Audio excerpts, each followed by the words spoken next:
আচ্ছা, gen coding ব্যবহার করতে যে কাজটা করব, আমরা ইন্টারনেট থেকে ছোট্ট 100 কিলোবাইটের মতো একটা ফাইল ডাউনলোড করতে হবে, অথবা আমার কাছে এইটা আছে, এইটা সরাসরি ইনস্টল করলেও হবে। তো আমরা কিভাবে এই software zen code notepad plus প্লাসের জন্য জেন কোডটা ব্যবহার করবেন সেটা বলে দিই। 5 মিনিটও লাগবে না। কি করবেন, গুগলে সার্চ দিবেন জেন কোড ফর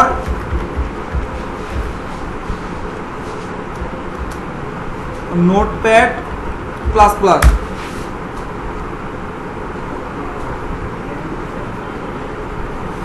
এখানে প্রথমে একটা লিঙ্ক চলে আসবে, এটা মূলত যে গুগলের দ্বারা, গুগল থেকে একটা লিঙ্ক চলে আসবে। আমি প্রথম লিঙ্কে ক্লিক করব, করার পরে এখানে একটা লিঙ্ক দেবে ডাউনলোডের জন্য। এইটাই মূলত ডাউনলোডের লিঙ্ক।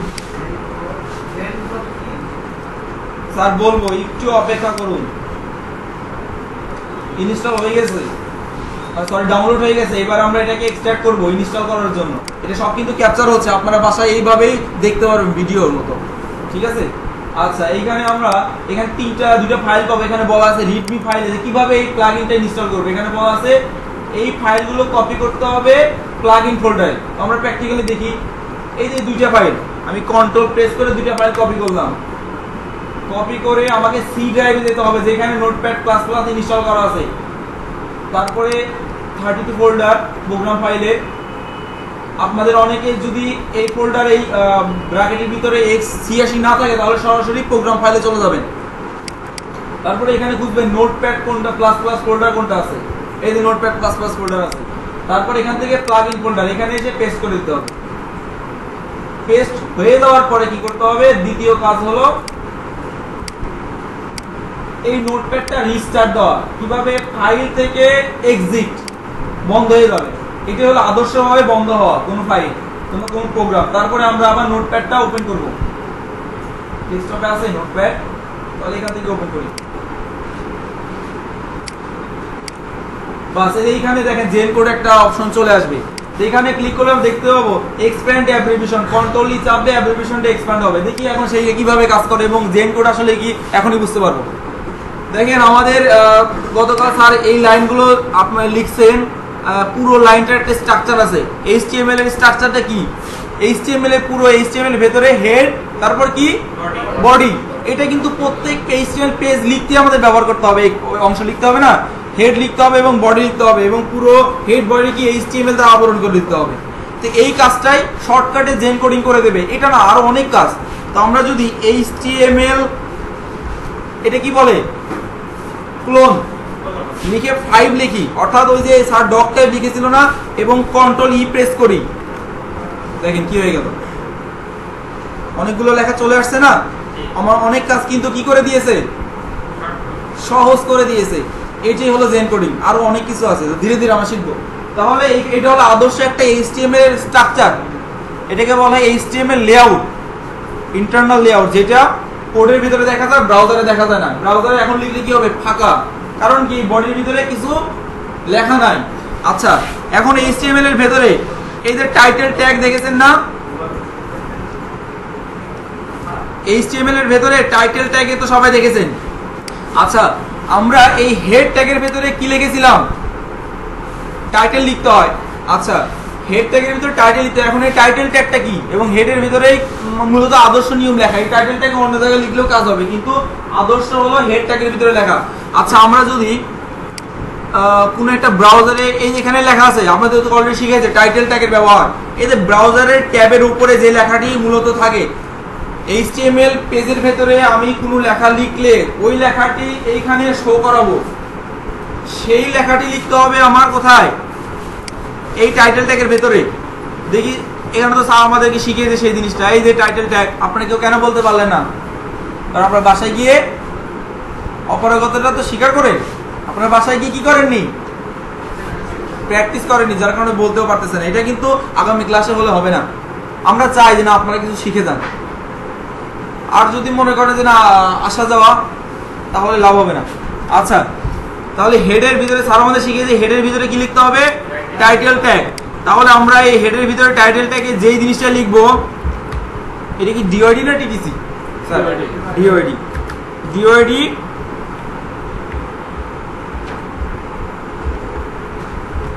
জয়পুরহাট, স্পেলিং কি ঠিক আছে? আচ্ছা, আমি ডিওডি জয়পুরহাট লিখে সেভ দিলাম। এখন আমি যদি এটা ব্রাউজারের মাধ্যমে রান করে দেই, তাহলে এখানে কি এই যে কি আসলো, এটা হলো ব্রাউজারের ট্যাবের উপরে, এটাকে ট্যাগের ভেতরে ওই হেডিং টাইটেলটা লেখা থাকবে। আর ওই টাইটেলটা কি কোথায় লিখতে হবে? হেডের ভিতরে, টাইটেল ট্যাগের ভেতরে। এখন অনেকে বলতে পারে হেডের ভিতরে কেন লিখবো, ওটা তো অন্য জায়গায় লিখলেও কাজ করবে। হ্যাঁ করবে, তবে যেটা নিয়ম আমরা সেটাই করবো, নিয়মের বহির্ভূত কোনো কাজ করবো না, এর প্রবলেমও হবে, কিন্তু এখন হবে না, পরবর্তীতে। তারপর স্যার কি করেছেন, বডির ভিতরে আমরা কি লিখবো? এখন কন্টেন্ট লিখবো, কারণ বডির ভিতরে কন্টেন্ট না লিখতে এরকম শো করবে না কিছুই, ঠিক আছে? তো প্রথমে আমরা কি কন্টেন্ট লিখবো, হেডিং থেকে শুরু করি। আচ্ছা, প্রথমে আমরা কি মানে ট্যাগ দিয়ে শুরু করেছিলাম? আপনারা গতকাল কি ট্যাগ দিয়ে শুরু করেছিলেন? H on tag. আচ্ছা, এইচ অন বলা হয়, এইচ মেন কি? এইচ অর্থ হেডিং। হেডিং ট্যাগ কতগুলো আছে? 6টা, 1 থেকে 6টা। তো এগুলো স্ট্রাকচার অনুযায়ী, যদি হেডিং 1 লিখি তাহলে বড় হবে, এবং বড় থেকে হেডিং 6 হলো ছোট। এর বেশি আর ছোট বড় HTML তার নিজস্ব ক্ষমতা দিয়ে করতে পারে না, ট্যাগের ভিতরে যা আছে। কিন্তু আমরা যদি এর চেয়ে ছোট বড় করতে চাই, আমাকে সহায়তা নিতে হবে আরেকটা ভাষার, দ্বিতীয় ভাষার, সেটা আমরা আজকে শুরু করব। তো আমরা যদি এখানে প্রথমে হেডিং ট্যাগ লিখি এইচ অন, তারপরে কি লিখবো? ট্যাগটা ক্লোজ করে দেব, তারপর কি লিখবো? H on. এখন আমরা যদি এই এইচ অনই যদি জেন কোডের মাধ্যমে লিখতে চাই, একটু ভালো করে শুনে নেন, জেন কোডের মাধ্যমে যদি এইচ অন লিখতে চাই তাহলে কি লিখবো? শুধু এইচ অন। আমি তো জানি যে এইচ অন মানে কি, জানি না, এবং কিভাবে লিখতে হয় সেটাও তো জানি। আচ্ছা, এইচ অন লিখে কি করবো? Control E, automatically H on tag বসে যাবে। এটাই হলো জেন কোড। মজা লাগতেছে? আচ্ছা, শিখতে মজা, কিন্তু কষ্ট, এই তো স্যার। স্যার একটা কথা বলি, আউটসোর্সিং বিষয়টা, ফ্রিল্যান্সিং বিষয়টা একটু কঠিনই। আপনাকে ধৈর্য ধরে এবং একটা চ্যালেঞ্জ নিয়ে পেশাটা, যদি আপনি পেশাটা মানে পুরোপুরি পেশাগতভাবে নিতে চান, অথবা পার্ট টাইম জব হিসাবে নিতে চান, এটা একটা চ্যালেঞ্জিং পেশা। কেন চ্যালেঞ্জিং পেশা? আমাদের ডিজিটাল মার্কেটিং হয়তো আপনাদের বলা হয়েছে, রাত জেগে কাজ করতে হয়, তারপরে কি ভাষা জানতে হয়, তারপর অনেক চ্যালেঞ্জ আছে, শুরুতে ইনকাম কম হয়, ধৈর্য সহকারে, এরকম বলেনি স্যাররা? এইটাই চ্যালেঞ্জিং পেশা, এবং এগুলো ওভারকাম করতে পারলেই অনেক টাকা, সত্যি কথা, আসলে তাই। এখন আমরা এইচ অন এর পরে কি হয়? H2। তাহলে আমরা যদি নিয়ম অনুযায়ী আমরা যদি জেন কোডের মধ্যে ব্যবহার করতে চাই, কি লিখবো? এইচ কন্ট্রোল ই। এই তো শিখে গেছেন। আচ্ছা, এখন আমি চাচ্ছি যে H2 দুইবার লিখবো, এই লাইনটাই দুইবার হবে। Control D. Control D for কি? ডুপ্লিকেট। Control D. এটা হলো কি ট্যাগ? তাহলে এভাবে H1 থেকে H6 পর্যন্ত হলো HTML এর ক্ষমতা, ভাষাকে ছোট বড় করতে পারে, লেখাকে, এর বেশি পারে না সে। এর বেশি সহায়তা নিতে হলে যে আমাকে এক্সট্রা অ্যাট্রিবিউট বসাতে হবে এবং CSS এর ভাষা ব্যবহার করতে হবে, ফন্ট সাইজ কত পিক্সেল করে দেবো।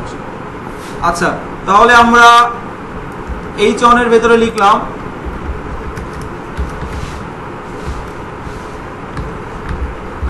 this is heading, sorry,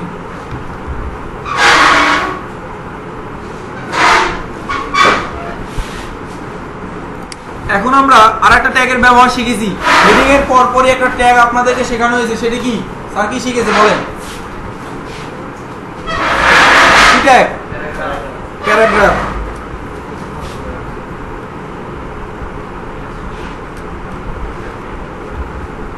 আমরা এই প্যারাগ্রাফটাকে ওভাবে কষ্ট করে লিখি না। আমরা যদি এখন এই প্যারাগ্রাফ ট্যাগটা ব্যবহার করতে চাই, জেন কোডে কি লিখবো জানেন? পি লিখে কন্ট্রোল ই। আপনারা বাসায় প্র্যাকটিস করবেন। এই জিনিস শেখানোর উদ্দেশ্য এটাই, যেন আপনারা মজা পান এবং বাসায় গিয়ে আগ্রহ সহ কি করতে পারেন? প্র্যাকটিস করতে পারেন। এটা দেখানোর উদ্দেশ্য কিন্তু তাই না যে আপনাদেরকে ভিন্ন খাতে নিয়ে যাওয়া, ঠিক আছে?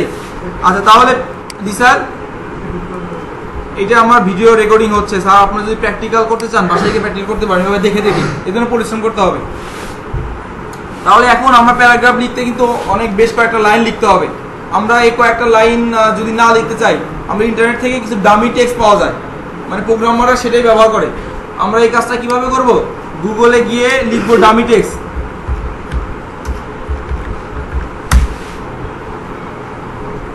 গুগলে গিয়ে কি লিখবো? ডামি টেক্সট, DUMMY, অর্থাৎ ডামি মানে হলো যে মূল্যহীন, ময়লা আবর্জনা, এরকম অনেক ভাষা ব্যবহার করা হয়। ইন্টারনেটের গতি কম আসছে। তারপর প্রথম লিঙ্কটাতে আমরা চলে যাবো, অথবা নিচে অনেক ওয়েবসাইট পাবো। এগুলোর ভিতরে বেশ কিছু লরেন ইপসাম বলা হয়, এগুলো বিভিন্ন ভাষা, কিছু গ্রিক ভাষা, স্প্যানিশ ভাষা, আবার ইংরেজি ভাষাও থাকে।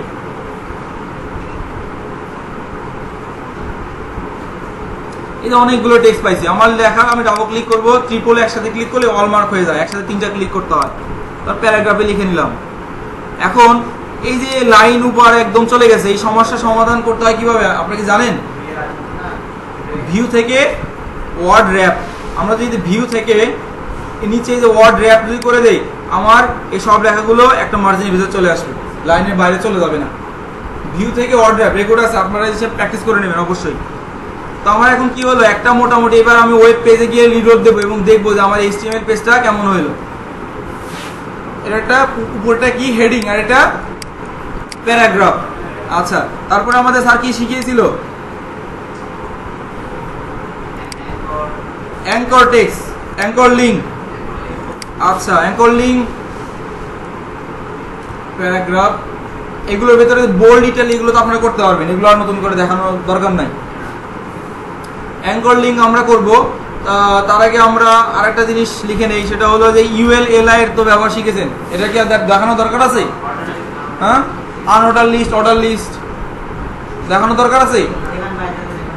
জি, আবার দেখাবো।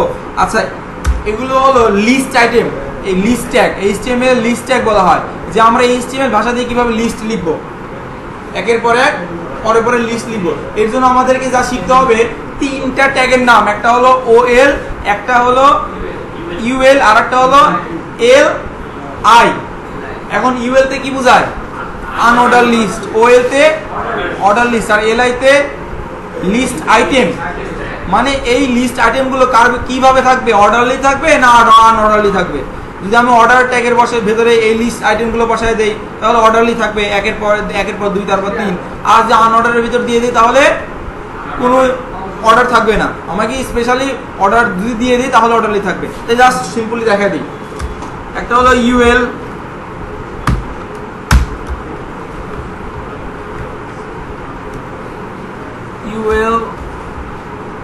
তারপরে LI গুণন, আমি LI 5টা নিলাম। আচ্ছা, এই LI এর ভেতরে কি লিখবো বলেন? এটা তো আনঅর্ডার লিস্ট হচ্ছে। আমরা একটা ডিস্ট্রিক্টের নাম দেখি, ঢাকা, বগুড়া, জয়পুরহাট,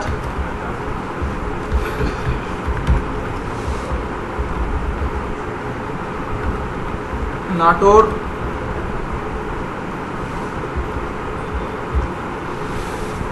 ওকে। এখন আমরা যদি এটাকে ব্রাউজারের মাধ্যমে দেখি, তাহলে কি এটা কি অর্ডার, এটা কি লিস্ট হলো? Unorder list. ট্যাগ দেখে বুঝতে হবে এটা UL ব্যবহার করা হয়েছে। আর আমরা যদি এখানে OL দিয়ে দিই, তাহলে কি হবে? Order list. এগুলো হলো সকল HTML এর ট্যাগ। আপনারা যত ট্যাগের নাম মুখস্থ করবেন এবং যত ট্যাগ শিখতে পারবেন, তত ট্যাগ দিয়ে আপনারা কাজ করতে পারবেন। এখন অর্ডার যদি আমি চেঞ্জ করে দিতে চাই, কি করতে হবে? আমি চাচ্ছি যে না 1 2 3 থাকবে না, ABCD থাকবে, কিংবা রোমান সংখ্যা থাকবে, তাহলে কি করে দিতে হবে? এই যে OL কি টাইপের হবে সেটা লিখে দিতে হবে। OL টাইপটা কি হবে? আমি যদি এখানে রোমান সংখ্যা শুধু I লিখি, তাহলে পরপর I, তারপরে 2, এরকম হবে না, এরকম। তাহলে এরপরে তো আপনাদের আর বলা দরকার নেই, আজকে দ্বিতীয় দিন। এবার আমি A লিখে দিই, তাহলে ABCD হয়ে যাবে। এখন আমরা কি শিখবো? একটা লিঙ্ক তৈরি করা শিখবো। এখন লিঙ্ক যদি তৈরি করতে চাই, এর ভেতরেও তৈরি করা যায় এবং এর বাইরেও করা যায়। আমরা বাইরে স্পেশালি দেখা যায় লিঙ্ক। তো আমরা চাচ্ছি একটা লিঙ্ক লিখবো, লিঙ্কটা থাকবে সেন্টারে। কল্পনা করে নিলাম, কারণ ওয়েব ডিজাইনটা আগে কি করে দিতে হয়? আগে আইডিওলজি ব্যবহার করতে হয়, আগে ডিজাইন করে নিতে হয়। পেন্সিল এবং সাদা পেজের বেরোতে ডিজাইনটা এরকম হবে, লেখাগুলো এখানে থাকবে, ফুটারে এরকম, এই পাশে এতটুকু জায়গা থাকবে, তারপর এটাকে কোডিং এর মাধ্যমে পরিণত করে দিতে হয়। তো আমি চাচ্ছি একটা লিঙ্ক থাকবে মাঝখানে। প্রথমে আমার লিঙ্কটা লিখে নেই। লিঙ্ক ট্যাগ ব্যবহার করতে কি লিখতে হবে বলেন তো? এ, তারপর মুখস্থ আছে কিনা দেখি, তারপর স্পেস দিয়ে HREF, তারপর সমান চিহ্ন, তারপর ডাবল কোটেশন, তারপর শেষ, ট্যাগ শেষ। আচ্ছা দেখি তাই হয় কিনা। হ্যাঁ তাই তো। প্রথমে লিখতে হবে এ, তারপর HREF, তারপরে সমান চিহ্ন, ডাবল কোটেশন এবং সিঙ্গেল ট্যাগ ক্লোজ। এখন এই ট্যাগের যদি আমি কোনো টেক্সট বসাতে চাই তাহলে এটাকে ডাবল ট্যাগ দিতে হবে, অ্যাঙ্কর টেক্সট পুরোপুরি দিতে হবে ক্লোজিং ট্যাগ সহকারে, এবং এইখানে এই ট্যাগের নামটা দিতে হবে। আমরা চাচ্ছি গুগল নাম দিলাম, এবং এই লিঙ্কটা কোথায় দিতে হবে? এই ডাবল কোটেশনের ভিতরে। কিন্তু ইউআরএলটা পূর্ণাঙ্গ ইউআরএল দিতে হবে। কি ইউআরএল দিতে হবে? পূর্ণাঙ্গ ইউআরএল। একটা পূর্ণাঙ্গ ইউআরএল আপনারা বোঝেন পূর্ণাঙ্গ ইউআরএল বলতে কি বোঝায়? পূর্ণাঙ্গ ইউআরএল বলতে এটা বোঝায় ইন্টারনেটে প্রোটোকল সহ, মানে HTTP সহ। এটা আমরা যদি গুগলে যাই তাহলে দেখতে পাবো। google.com এ যদি আমরা ব্রাউজ করে দেখেন, এই যেখানে HTTP সহ দিয়েছে না, আমাকে HTTPS সহ নিতে হবে। HTTPS সহ না নিলে কি হবে? ওই লিঙ্ক কাজ করবে না। নিয়ে নিলাম, বাস হয়ে গেছে। এখন আমরা চাচ্ছি এটাকে সেন্টারে নেব, তাহলে কি করব? সেন্টার।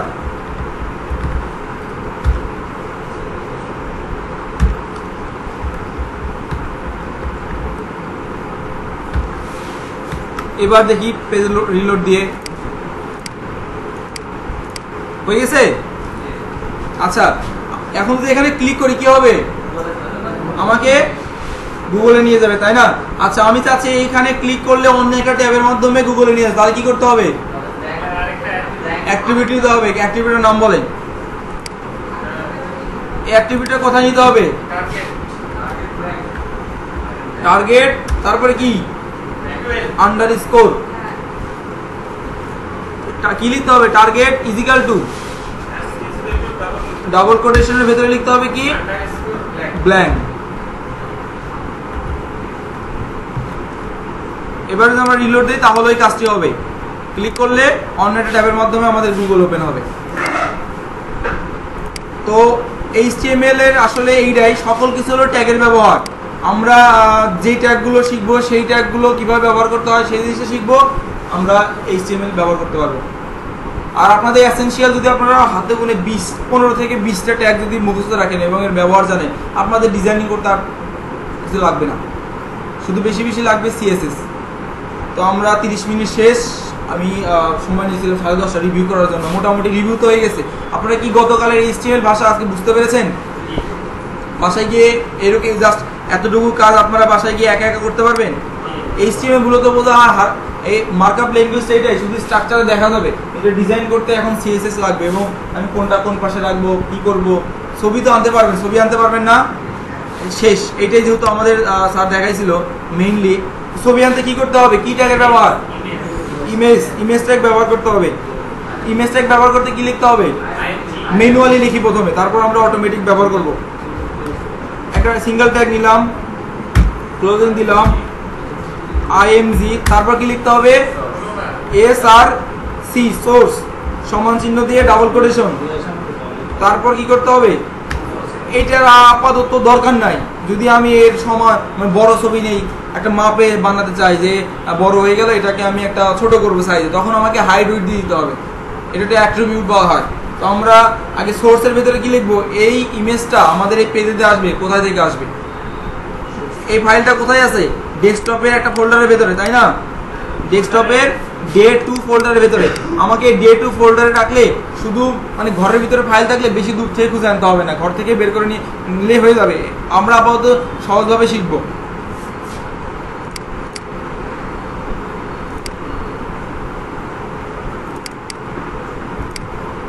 আমি পেঙ্গুইনটা নিলাম।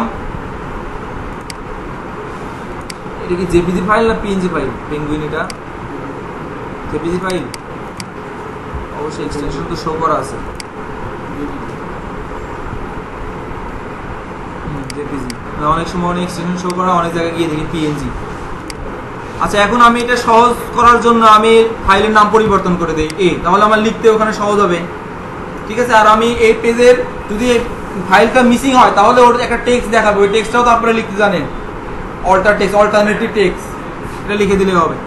আচ্ছা, তো আমরা তাহলে কোডে যাই এবং আমাদের যেহেতু একই ঘরে আছে সেহেতু আমরা শুধু a.jpg এটাই লিখে দেবো।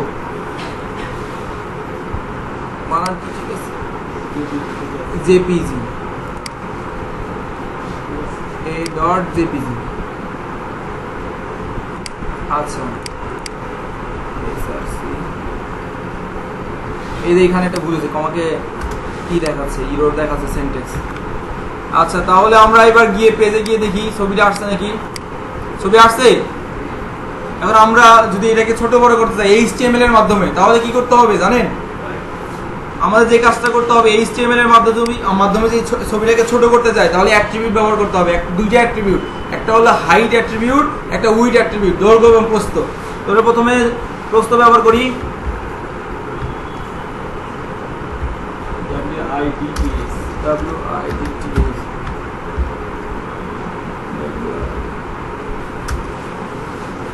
সমান ডাবল কোটেশন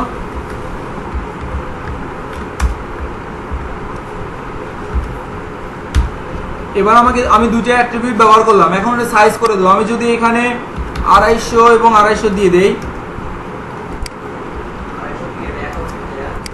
250 পিক্সেল, সরি আর পিক্সেল উল্লেখ করে দিতে হবে, অনেক সময় পিক্সেল উল্লেখ করে না দিলে সমস্যা হয়। 250 পিক্সেল উল্লেখ করে দিলাম, তাহলে কি হবে, এত বড় ছবিটা আমাকে ছোট হয়ে যাবে, 250 হয়ে যাবে। আচ্ছা, এখন আমি চাচ্ছি এই ছবিটাকে কি করব, শেষ রিভিউ। HTML অনেক ট্যাগ আছে যার এক একটা একরকম র্যান্ড, তবে এই ট্যাগটার ব্যবহার আর হয় না, ডেপ্রিকেশন হয়ে গেছে, অর্থাৎ এগুলোকে বাদ দিতে চাচ্ছে HTML ডেভেলপাররা, মানে যারা HTML ভাষাটা তৈরি করেছে তারা এগুলোকে বাদ দিতে চাচ্ছে, কারণ এগুলো অল্টারনেটিভ অনেক ভাষা এর চেয়ে সুন্দর করতে পারে। তো দেখি এটা কি লিখি, কি লিখলাম, মার্কিউ।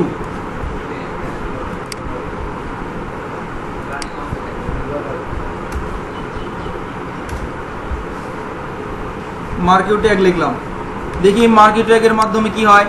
এই মার্কিউ ট্যাগটা কোন ট্যাগের বাইরে লিখলাম, ইমেজ ট্যাগের বাইরে, অর্থাৎ ইমেজ ট্যাগকে মার্কিউ ট্যাগ দিয়ে আবরণ করে দিলাম। তাহলে কি হবে, এই পুরো ইমেজটা কি পরিবর্তন হয় দেখি, কি হচ্ছে, এটাকে বলে স্ক্রলিং হয়, যে টিভি নিচে হেডলাইন দেখেন স্ক্রলিং হচ্ছে। শুধুমাত্র যদি মার্কিউ আমি লিখে দেই, এখন এই মার্কিউটা যদি আমি লিখে দেই, ওই যে উপরে হেডিং হচ্ছে না, হেডিং আছে না, এখন এই মার্কিউটা যদি আমি হেডিং এর আগে পরে লিখে দেই তাহলে কি হবে, হেডিং এই হেডলাইনটাও চলমান শুরু করবে। আপনার এটা হোম টাস্ক থাকবে আপনাদের আজকে, এটার মধ্যে এটা একটা অংশ প্র্যাকটিস করবেন। তাহলে HTML সিনট্যাক্স মানে HTML এর সূত্র, আপনাদের HTML সূত্রটা আপনাদেরকে আমরা পরীক্ষায় ধরবো, বলে দিলাম, একটা কোশ্চেন লিক করে দিলাম। তারপরে আপনারা ট্যাগ, আরো কিছু ট্যাগ আপনারা বাসা থেকে প্র্যাকটিস করে আনবেন। এটা মূলত HTML এর মাধ্যমে এগুলো করা হয়। আরো জি স্যার বলেন। ও চলমান অবস্থায় যে মার্কিউ, MARQUE।